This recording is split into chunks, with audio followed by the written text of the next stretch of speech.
Hello everyone, आप लोग कैसे हैं। आई होप आप लोग मस्त होंगे, स्वस्थ होंगे और मज़े में होंगे।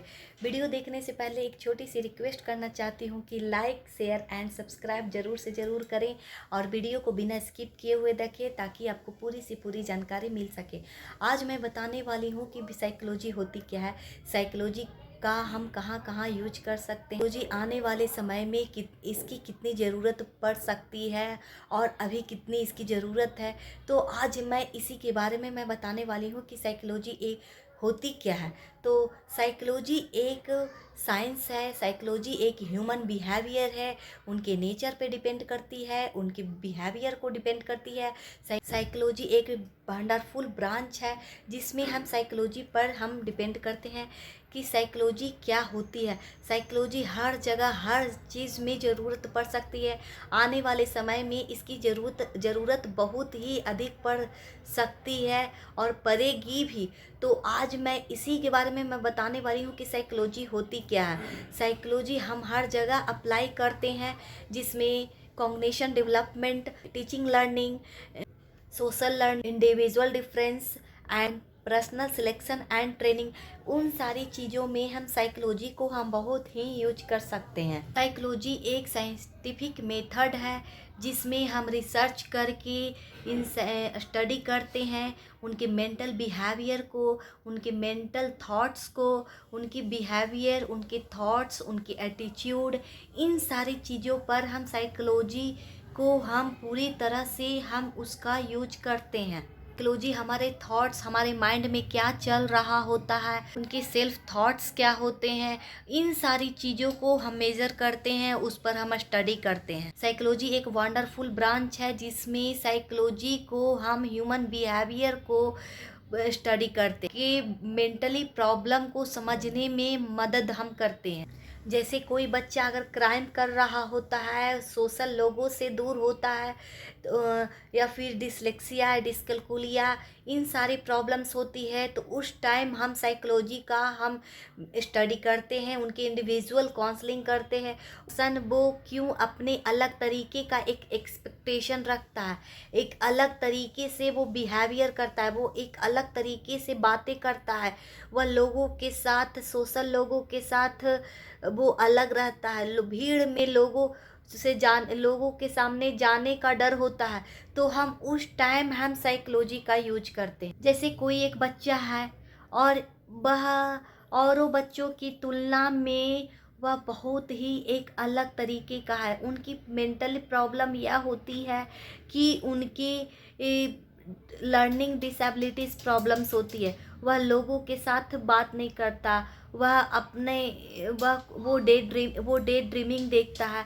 तो हम उस कंडीशन में हम साइकोलॉजी को हम यूज करेंगे, इंडिविजुअल काउंसलिंग करेंगे, हम उनके बिहेवियर को परखेंगे, उनके पास्ट, उनके प्रेजेंट, ये सारी चीज़ों को हम नोटिस करेंगे और स्टडी करेंगे। साइकोलॉजी में ऐसे बहुत सारे एप्लीकेशंस होते हैं जैसे कॉग्निशन डेवलपमेंट। जैसे कोई बच्चा 7-8 साल का बच्चा है, उनके स्पीच में प्रॉब्लम होती है, डिले स्पीच होती है, वह सही तरीके से बोल नहीं पाते।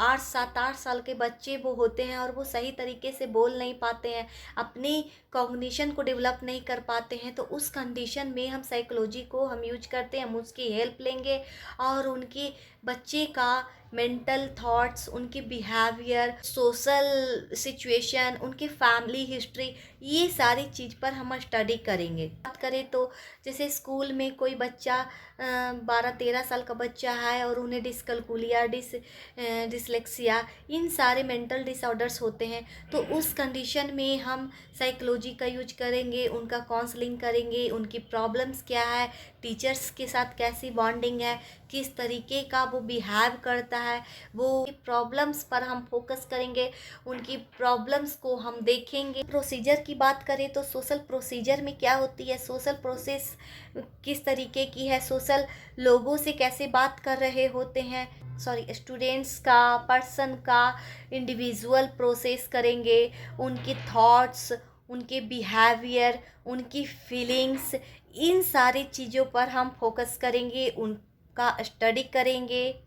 जैसे एक छोटी सी एग्जांपल लेना चाहूँगी, जैसे 13-14 साल का बच्चा है और वो बड़े बड़े क्राइम कर रहे होते हैं, वो ड्रग्स लिए होते हैं, नशीली दवाओं का सेवन कर रहे होते हैं, तो उस समय लोगों के साथ अच्छे बिहेव नहीं कर रहे होते हैं, कि मेंटल बिहेवियर जो होती है जो डिफरेंट होती है, तो उस कंडीशन में हम साइकोलॉजी का हम यूज करेंगे, उनकी इंडिविजुअल काउंसलिंग करेंगे, उनके लोगों के साथ कैसी बॉन्डिंग है, फैमिली के साथ किस तरीके की बॉन्डिंग है, कहीं तो पास्ट और प्रेजेंट पर स्टडी करेंगे।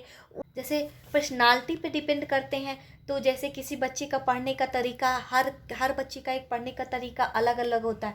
जैसे कहावत भी है, एक इधर से नाक छुओ या फिर उधर से।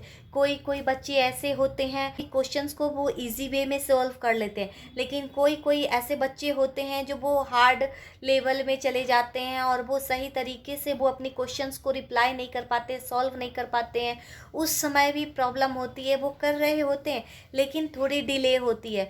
तो उस समय हम उन सारी चीज़ों को डेवलपमेंट, उनकी कॉग्निशन, उनकी लर्निंग, उनके थॉट्स, उनके बिहेवियर, इन सारी चीज़ों पर हम स्टडी करेंगे। सिलेक्शन एंड ट्रेनिंग की बात कर रहे हैं कहा जाए तो, जब हम टेस्ट देते हैं, जैसे स्टूडेंट्स का जनरल अवेयरनेस कैसा है, क्लाइंट का जनरल अवेयरनेस कैसा है, उस समय भी हम साइकोलॉजी को हम पूरी तरह से हम यूज करते हैं और वो हमें काफ़ी हेल्पफुल होती है।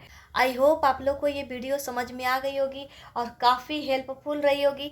तो वीडियो को ज़्यादा से ज़्यादा शेयर करें और बताएं, लोगों तक पहुंचाएं कि साइकोलॉजी क्यों होती है ज़रूरी, क्यों हमारे लाइफ का एक अहम हिस्सा है वो मेंटल। आजकल के दौर में मेंटल प्रॉब्लम्स जो जूझ रहे होते हैं, फेस कर रहे होते हैं, उस समय भी अगर हम उस सारी चीज़ों को हम नहीं फोकस कर रहे होते हैं कि साइकोलॉजी क्या होती है, लोगों को ये सारी जानकारी देना बहुत ज़रूरी है। तो आई होप आप लोग को ये वीडियो समझ में आ गई होगी। Thanks for watching, bye, take care.